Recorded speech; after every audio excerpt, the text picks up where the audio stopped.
Quero estar meditando nessa manhã sobre a vida de Saulo para Paulo. Ontem foi a formatura do Atade, foi falado sobre isso. E o Espírito Santo veio trazendo algumas direções, no decorrer da noite. Deus foi falando algumas coisas. Então abra sua Bíblia em Atos capítulo 9.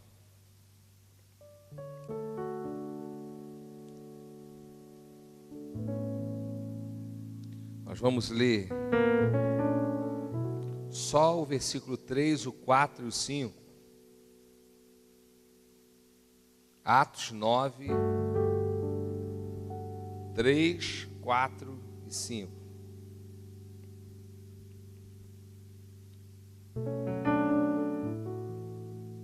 Amém?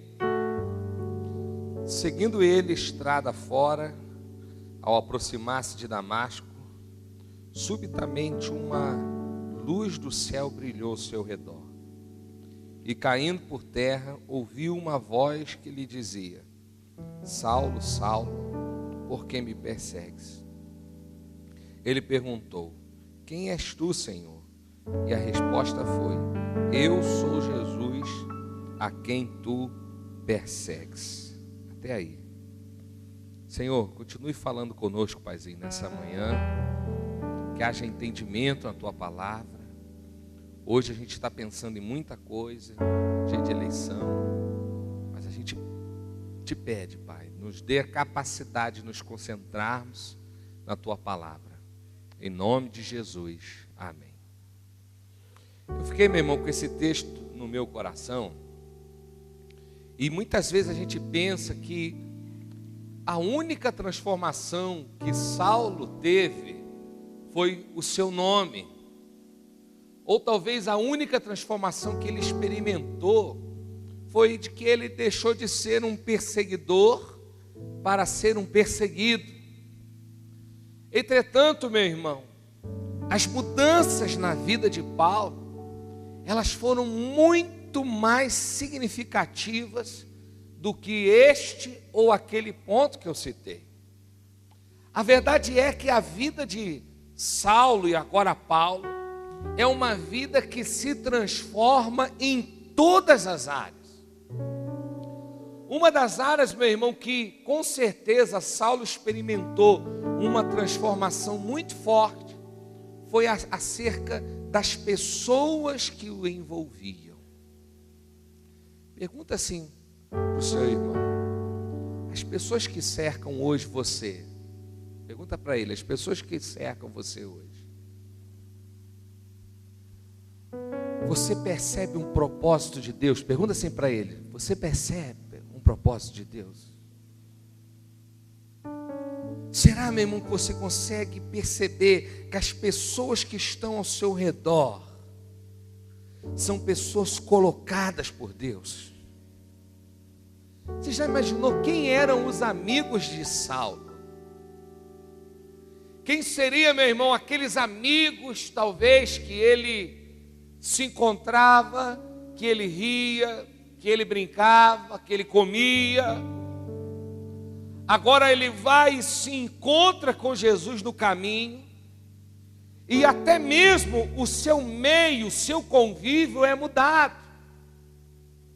Eu posso te dizer, meu irmão, com toda certeza, que depois de se encontrar com Jesus no meio do caminho, os seus amigos foram mudados. Agora, meu irmão, Saulo, agora Paulo, já não comia com quem ele comia antes, com tanta frequência. Eu acredito que ele comia, talvez no intuito de evangelizar, quem sabe, no intuito de estar no meio das pessoas. Mas os seus amigos, as pessoas do seu convívio íntimo, você pode ter certeza que se transformaram. Ou seja, não tem como, meu irmão, se encontrar com Jesus e não ser capaz de mudar o meio que a gente convive. Não tem como, meu irmão, se encontrar com Jesus e ter as mesmas atitudes com os nossos amigos. E talvez você diga assim: pastor, é por isso que eu perdi um monte. Porque não tem como, meu irmão, você se encontrar com Jesus e ter o mesmo tipo de humor que você tinha. E nós, meu irmão, teresopolitanos, grava isso. Eu que já morei fora, em outros lugares, talvez há pessoas aqui que também já moraram fora. Nós somos um povo zoador. Você sabia disso? Pode escrever. Um povo brincalhão. Um povo que gosta de botar muito pilha nos outros. Eu sou meio assim, né? Os irmãos, a maioria aqui, você vê assim, a galera da minha idade, um brincando com o outro e tal. Não são todos assim. Então, eu que morei em São Paulo, é muito diferente. E é por isso que o carioca lá é considerado marrento. Você sabia disso? Você vai para São Paulo, o carioca é visto como alguém metido, alguém marrento. Porque a gente tem esse nosso jeito de brincar, a gente não é, na maioria das vezes não é tão tímido e por aí vai. Nós temos um tipo de humor. Só que o Espírito Santo tem falado comigo, e eu creio que Ele está falando com você, que quando a gente se encontra com Jesus, até o nosso tipo de humor tem que mudar. Você já não vai mais rir das mesmas coisas que você ria.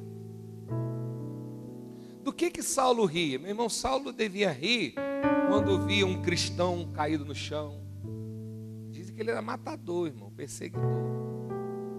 Então do que ele ria? Ele ria quando via, sei lá, um monte de cristãos sendo decapitados, mortos. O humor dele, meu irmão, era diferente antes do encontro com Jesus. Quem sabe, não é?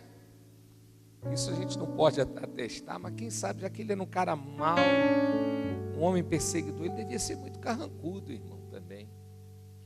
As pessoas tinham medo dele. Eu creio que depois que ele se encontrou com Jesus, o seu humor também mudou. Não tem como ter o mesmo humor, o mesmo ânimo, sem Jesus e com Jesus. Quando Jesus entra, o nosso humor, o nosso ânimo também é transformado. Ou seja, Deus muda nosso meio social, Deus muda o nosso ânimo, Deus muda o nosso linguajar, a maneira que a gente lida com as pessoas. Tudo isso Jesus faz. Você crê nisso? Glória a Deus. Não será que você está disposto a abrir mão daquilo que faz você rir às vezes? Recapitulando aqui, abrir mão da maneira que você brinca. Eu já quebrei a cara muitas vezes, irmão, de achar que todo mundo é igual a mim. Eu brinco com meus filhos, eu tenho 2 filhos ali, Nerd e Isaac. Um já não cai na pilha e o outro já cai um pouquinho mais fácil. E o ser humano é assim. Eu, particularmente, nunca fui de cair muito na pilha, de zoação, de brincadeira. Alguém era igual eu assim? Levanta a mão aí. Ih, só eu? Vocês caem? Não. Agora, aí o que acontece? Às vezes a gente acha que é todo mundo igual a gente. E te dá uma notícia, meu irmão: as pessoas não são igual a você, não. Às vezes de eu brincar, né? Brincar com alguém, né? Igual eu costumo brincar aí com os tênis, esses tênis coloridos aí, misericórdia. Graças a Deus com quem eu brinco, eu sei que não cai na pilha.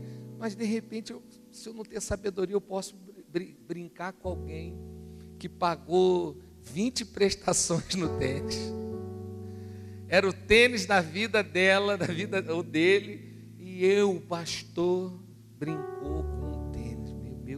Meu pastor me humilhou na frente das pessoas.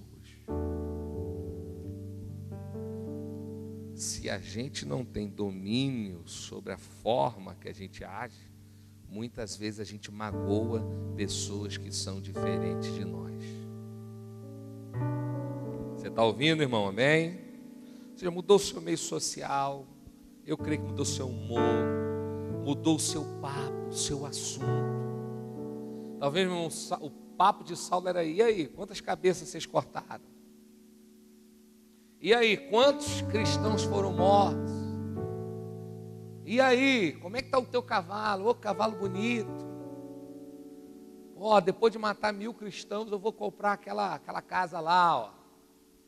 Quando ele se encontra com Jesus, eu creio, meu irmão, que até a sua conversa, o teor da sua conversa foi mudado. Agora ele não perguntava quantas cabeças foram cortadas. Hoje ele pergunta, naquele dia ele perguntava quantos cristãos foram salvos. Em vez de perguntar como nós vamos matar, ele começa a perguntar como nós vamos salvar. Ou seja, o teor da sua conversa, o teor das suas expectativas mudam. Então não tem como, meu irmão, se encontrar com Jesus e a sua expectativa acerca do futuro não mudar. Você não pode se encontrar com Jesus e querer as mesmas coisas que você queria antes. Jesus vem e ele muda. Agora, o Paulo, o novo homem que se encontrou com Jesus, ele começa a se preocupar com coisas diferentes. Você consegue perceber que as tuas preocupações mudaram depois de Jesus?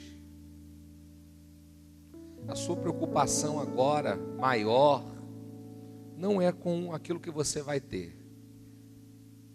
Se Ele te der, levanta a mão da glória a Deus. Agora, se Ele não te der, essa não é a primícia da sua vida. Você está entendendo isso, irmão? Agora, o que você deseja mais não é se formar um advogado, não é se formar um médico. Agora, o que você mais almeja não é uma posição. Eu estava vindo para cá de carro agora, ouvindo rádio, e eu estava ouvindo um testemunho. E o testemunho era de um homem, né? Ele era lixeiro. Aí ele chega e ele conta que certa vez Deus veio para ele e disse assim: você está olhando lá para cima? Aí ele disse para Deus: sim, estou olhando. Aí Deus disse para ele: não olhe mais, porque eu te colocarei no lugar alto. Aí depois o testemunho dele: hoje, irmãos, de lixeiro eu sou cantor. Ele falando, né? Aí eu olhando aquilo, analisando, falei: Senhor, será que na tua visão o Senhor tem essa perspectiva? De que o lixeiro é menor do que o cantor? Eu não creio nesse evangelho, irmãos. Eu não creio nesse evangelho de que você está em lugar alto e agora você está em lugar baixo. O que Deus pode fazer, sabe o que é? É colocar você, quem sabe, em uma posição de responsabilidade maior.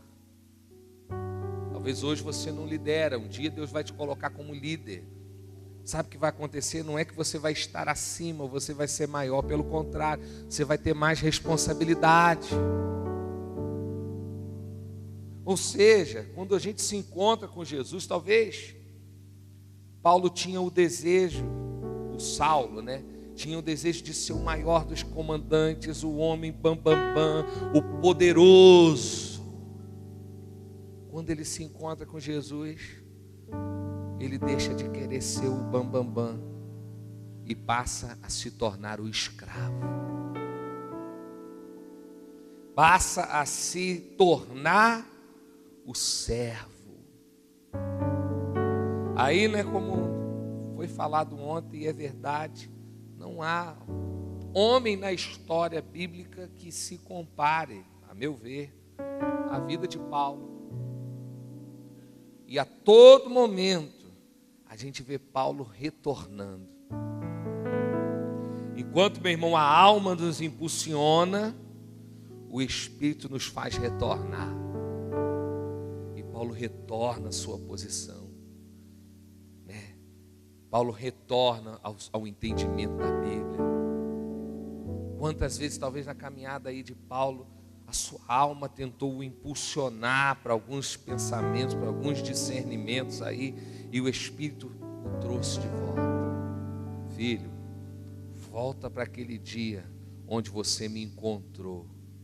E ali eu mudei a sua vida, ali eu mudei a sua história. E terminando, não tem como, meu irmão, se encontrar com Jesus e ter os mesmos pensamentos.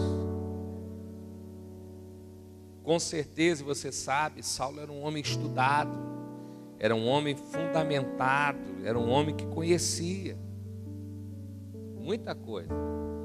Quando ele se encontra com Jesus, o conhecimento do Cristo passa a sobressair mais do que o seu conhecimento.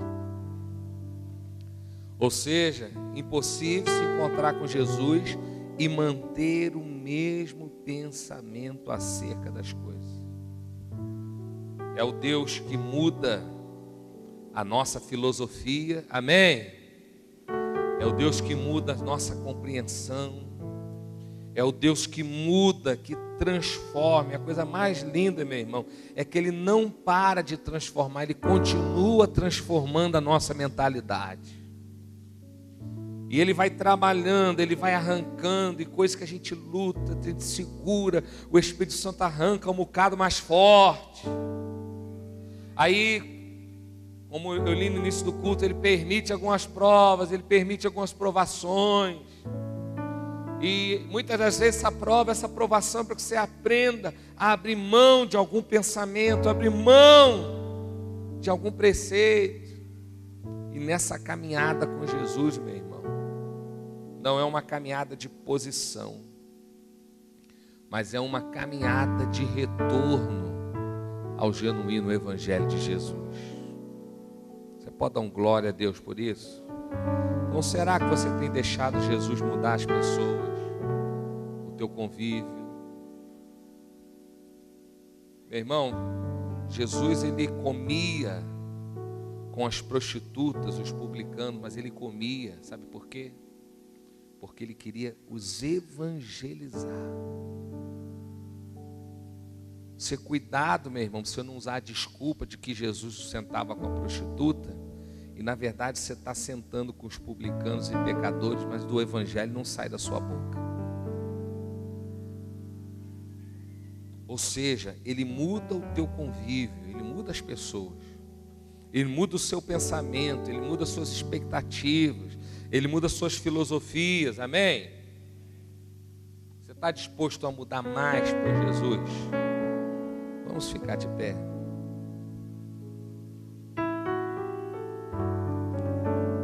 Pai querido, muda, Senhor Deus, a nossa vida daquilo que precisa ser mudado.